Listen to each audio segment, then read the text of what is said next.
Hey guys, hey guys, hey guys. Okay, let me stop. So I'm here today to cover 13 details that you may have missed in the Squid Games. So if you have been like not under a rock this last month or so, you have either heard about or watched the Squid Games on Netflix. So I'm not gonna get into what it is. You already know what it is, which is why you're here. So we're just gonna jump straight into these 13 details. And this article, well, these details actually come from an article I found online. So it comes courtesy of The Insider. And it's written by Aaron Halo, I believe. I'll leave the link down below in the description box so you guys can go directly to the article. But let's get right into it. Just as a warning, if you haven't finished watching the series, there are going to be quite a few spoilers ahead. So I don't know if you want to watch it or if you're one of those people that just don't mind spoilers because you're going to watch it anyway. Me personally, if I know what's going to happen, I don't want to watch it anymore. Like, I don't care how you got there if I already know what the end is going to be. So you guys know how the basically the staff members were dressed like they were like PlayStation controllers or whatever. Like, don't tell me that they did not put you in the mind of PlayStation controllers.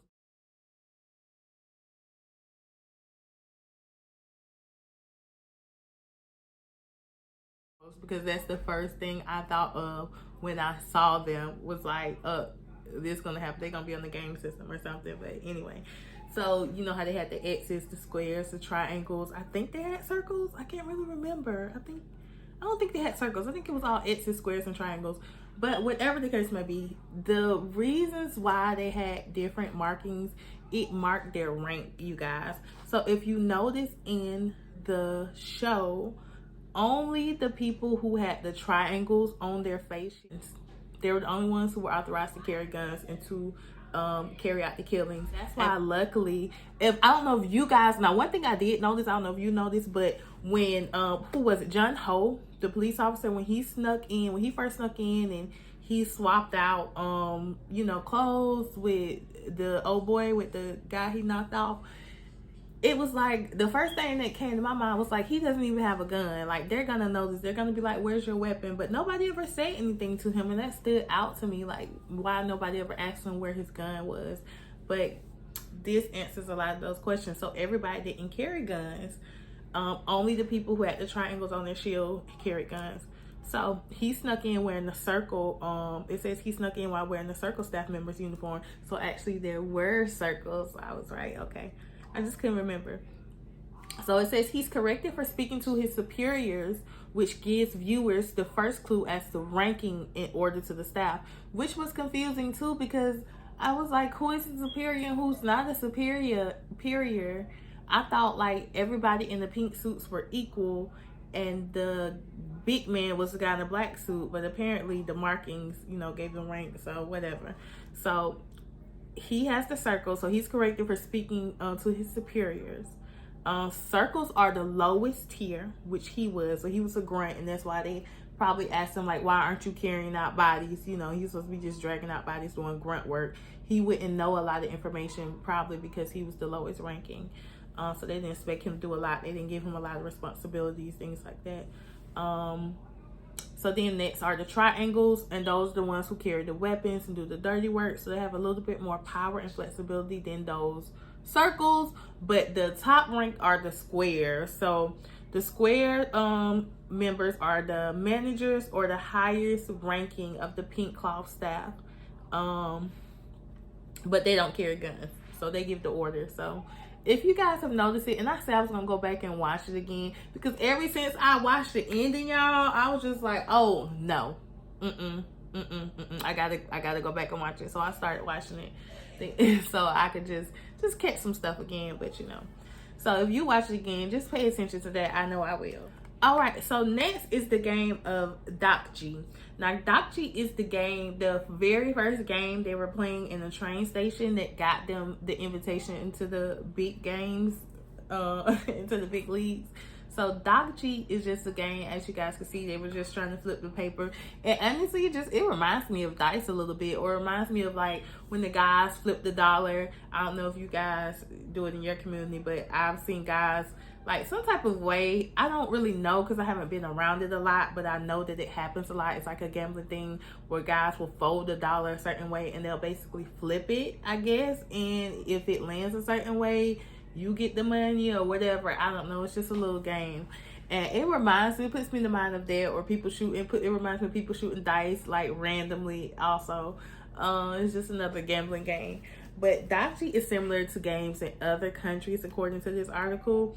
Daichi, the game Gihan plays in the train station, is pretty simple, which we all can see. You just throw the paper and flip it. And for some reason, he just had the worst luck. And it just seems like the people who they picked, they were just unlucky in life, because how in the world do all these people, how are they just so terrible at this game? I don't understand. And it kind of showed you their desperation and how far they would go. And I feel like that was why they played that game, because it showed how far people would actually go and what they would do.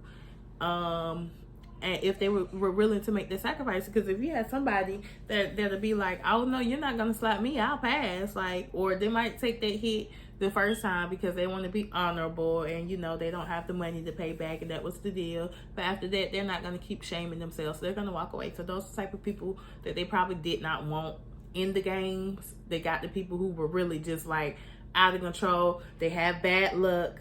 But they're desperate and they're addicted to, they just have that addictive feeling to know that they can win. They just keep chasing the high. But anyway, way off track.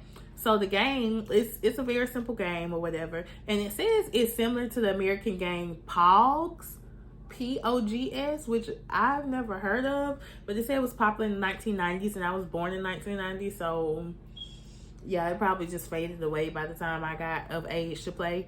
And then the Japanese game of Minko. Now, it's crazy because I've heard of Minko before. I don't really know what it is or remember, but it's like I know the name. The name sounds familiar. So I guess it's a popular game that's probably still around to this day. Number 3. So in the movie, he has a daughter, and you know that he shares custody with his wife. So in one scene, it shows that in his home, he has a photo of Gae Young, his daughter, by herself. And in her home, when he goes to visit her home, it shows a family photo on the wall with her stepdad, her brother, and her mom. And it just, the writer of this article says it just hints to the relationship that she has with her parents. She's more isolated with her dad. Their bond is not as strong versus with her mom. It's just more familial. It's home, it's cozy. She has a real family there. They're closer. So there's just something to notice there. And it also, another thing to notice from these pictures is in the pictures at her mom's house, it shows her in the picture with her family. They move as a unit together as a family, whereas with him, it's just a picture of her that he may have took, the grandmother may have took, the mom may have took and sent him. Who knows who took it, but it's not a picture of them together or doing something together. So it just shows a lot. It shows that, like, hey, I love this girl, I do stuff for her, but like just together, like I just don't have the time. I'll have the time once I make it. And that's what like a lot of us do now. I'm guilty of it sometimes too, especially with my first child, and I've had to learn to slow down a lot. You feel like you don't have time to play, you don't have time to spend, you just want to concentrate on working and making it and building your business, and you're just on the edge and you're tired all the time. And it's like, I promise we'll go here and we'll go there and we'll spend time here. Once mommy makes it, once we make it, we can slow down and enjoy life. And it's like, sometimes you look up and years have passed and you still haven't made it, and you haven't spent any time with your child. And it's like, you could have spent, you could have took some time to go out to the park. You didn't have to spend every day pulling extra shifts or working another job or working on your business. Sometimes you just have to slow down and be there, not just, I don't know, in our head, we feel like we're doing the right thing, and we're just grinding. We're putting in the work today so that they can reap the benefits later. But it's like, it's easy to do that when you don't have any children. You can grind now and then relax later. But when you have children, it's harder. You have to divide. You can't just 100% grind and focus. You have to pull back and spend some time with your family. But, That's just how it is. But that's way off subject because he wasn't really grinding. Honestly, he was just being, I don't know. I feel like he had a good heart in a sense because he really, to me, it seems like he was just waiting. He was a good guy. Something happened. He lost his job, and it's like he probably went through a bout of depression.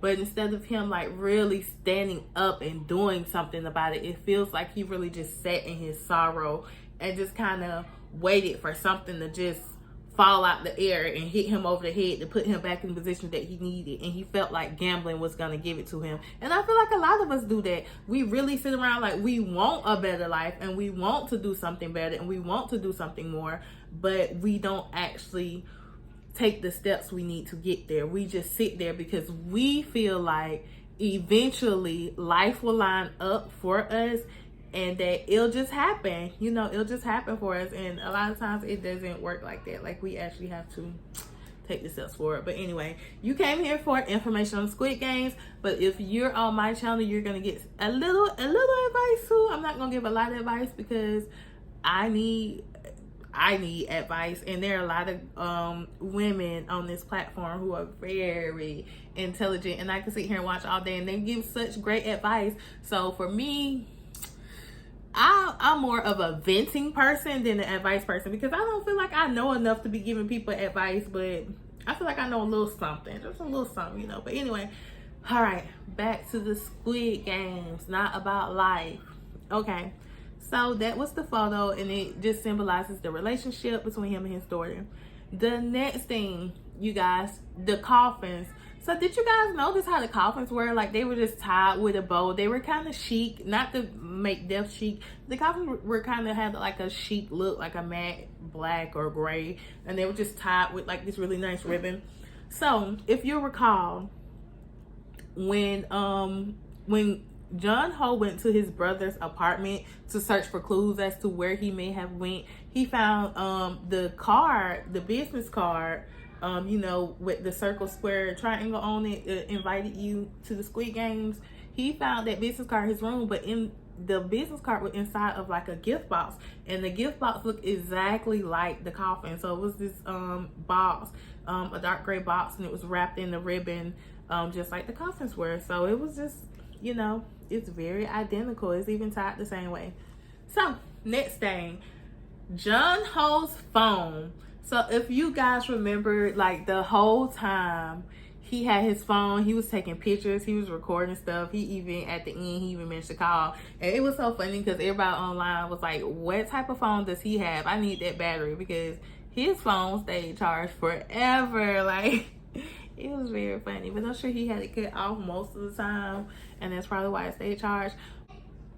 So one thing this article points out is that John Ho's phone might not appear to be on silent, but in South Korea, you can't silence the camera on your phone. So I didn't know this, but I'm guessing that when he went and he was taking pictures of everything, you can hear the camera shutter. And some people probably pointed out, like, why would he not turn that sound off so he couldn't, you know, be found? Because you can hear somebody taking pictures. But actually, guys, and I actually think this is kind of cool. I don't know. But so it says that, let's see, in Korea, you cannot turn off the shutter sound on phones. This is to help protect people's privacy so they can hear if they are being photographed. And it's like, the first part of me is like, I'm gonna say this, 90% of me is like, yes, I love it. Like, I love that. Like, that's what's up. Like, because if somebody's sneaking taking pictures of you and you can hear it, everybody gonna be like, who taking pictures and what you taking pictures of? You know, it's like, I like that. But then the 10% of me is thinking about those times when I'm somewhere and I'm taking screenshots. And I'm taking screenshots in my phone, and it's like, after I do the first and second screenshot, and it's like, this is getting awkward because people are gonna think, who's taking pictures and what are you taking pictures of? So it's like, I turn off my sound because I don't want anybody to think I'm taking pictures of them, because I'm not. I'm literally taking screenshots in my phone, you know.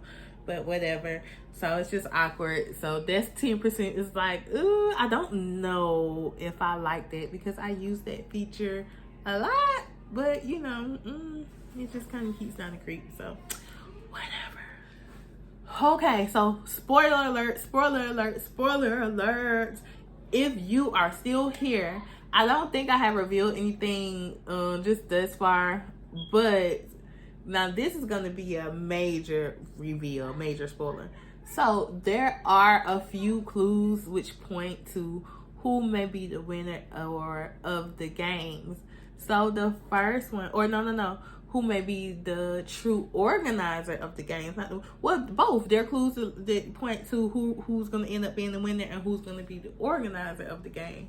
So, or who's not going to be, but who was the person who was just like, I don't know, whatever. The article says the organizer, but basically, I feel like this. Once you watch the ending, it's like then stuff starts to click in your head, and it's like, oh my gosh, you know what? Now that I think about it, that's why A, B, C, and D. You know, that's the thing. So I'm gonna word it like that. So, so you have old Il Nam, and that's the old man, Il Nam.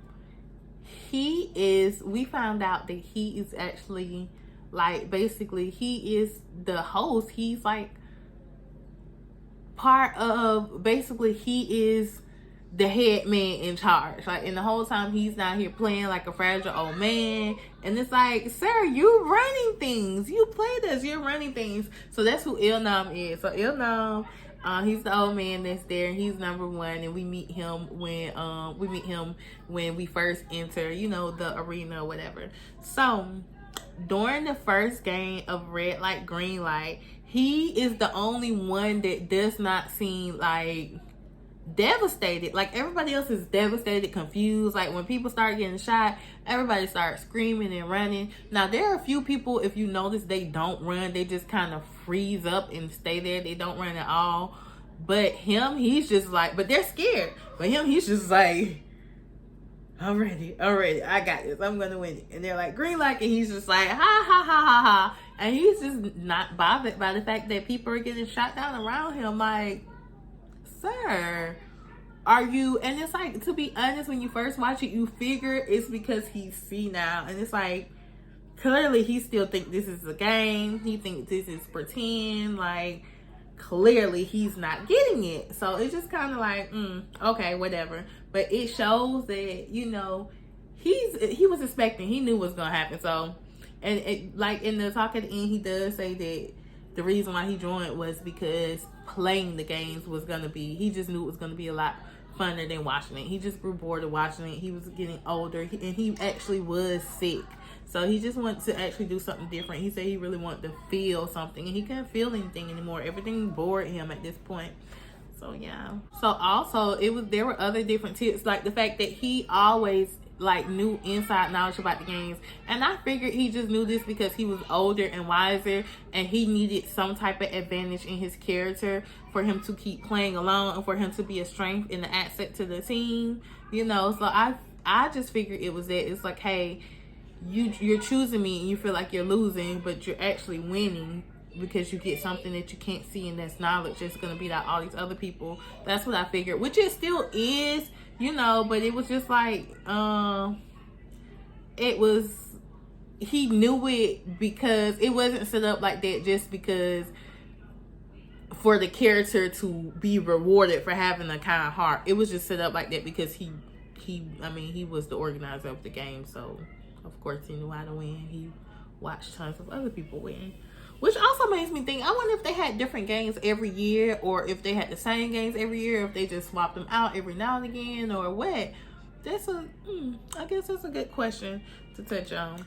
Another good point out is that when Young Ho goes searching through the files, when he searched through the files for the basically everybody's file about their, like, where they work and just their medical history and stuff like that, the condition of their body, the book starts at player number 2. It doesn't show player number 1, and the reason why it doesn't show player number 1 is because of Il Nam is player number 1, and he's not an actual contestant. He's the organizer, so his information wouldn't be in that book. So that's another thing to point out that some people noticed, but it went by so fast and it was so tiny. I don't see how people saw that, but you know, that's just a good point out too if you notice. Okay, so another thing is there are a few people's deaths that are foreshadowed in the movie. I'm sorry, in the show. So when me now, the crazy woman, I'm just gonna call her the crazy woman, the crazy yelling woman. She's so loudmouth. Oh my gosh. But whenever, when she's talking about, she's reminiscing about how they won tug of war, and she's talking about how good and how powerful it felt for her to just lean back. And later on in the movie, she kills the gangster guy by literally climbing on him and just leaning back. She leans back and they both fall. So that death was foreshadowed because she talked about leaning back, and she leaned back and killed him and her. So the deaths of Ali and Say Boy were kind of foreshadowed by what happened in the real world when they were kind of, I guess when they were released between games. So for Ali, he stole money from his job, from his employer, which I don't quite recall. I have to go back and watch it. I don't really remember much. I must have been distracted on that episode when he went home. I really just remember him talking to his wife and the baby, and telling her that she had to go and get home, you know, immediately. But I don't really remember much else. But apparently he stole from his employer, which foreshadowed his death, because later on, the guy stole from him. He stole the marbles. He really tricked him and he stole it. And that was that was one of the worst parts of the show. I'm not gonna lie. That was just too much for me. That really got under me. I wanted to just get through the screen and just like, dude, like, why would you, what kind of person are you? Like, ugh. Anyway, okay. So, we're not even gonna go there. But so he got stolen from and he ended up dying because of it. Same thing with Savoy, I believe. So with her, she put a knife to the man's throat when she threatened, when he was really trying to play her about her money, about smuggling her mom into the country. So she put a knife to his throat, and later on she died by a knife to her throat. So those also foreshadowed their death. A major thing, if players had been moved their beds, they would have been able to tell what the games were. If you guys notice, gradually, every episode, they were moving the beds around. So at a certain point, the beds were moved. They were every time people died, also they were taking beds out. But at a certain point, you could see drawings on the wall. And if you notice, the drawings were actually drawings of all the games they played. So if they had looked a little bit closer, you know, they probably could have noticed and gotten many hints. I mean, they would have known what the games were ahead of time. So that's pretty cool. I don't know how much it would have helped. I guess they would have strategized a lot more, you know, by talking. I don't know. If I didn't have my phone, I don't know what I could have learned. I guess you could learn from people like the old man. But without my phone in there, it's not like I would have been able to look up any techniques or any hacks on Pinterest. So I don't know if it would have helped me. So, but yeah, the drawings were on the wall. The writings were on the wall, as they say, the entire time. All they had to do was move the bed. So, and just pay attention. But these people were trying to survive and fight for their life. It's kind of hard to just stare at the wall, you know. Or maybe they were staring at the walls and ceilings, but just zoned out. So, I don't know.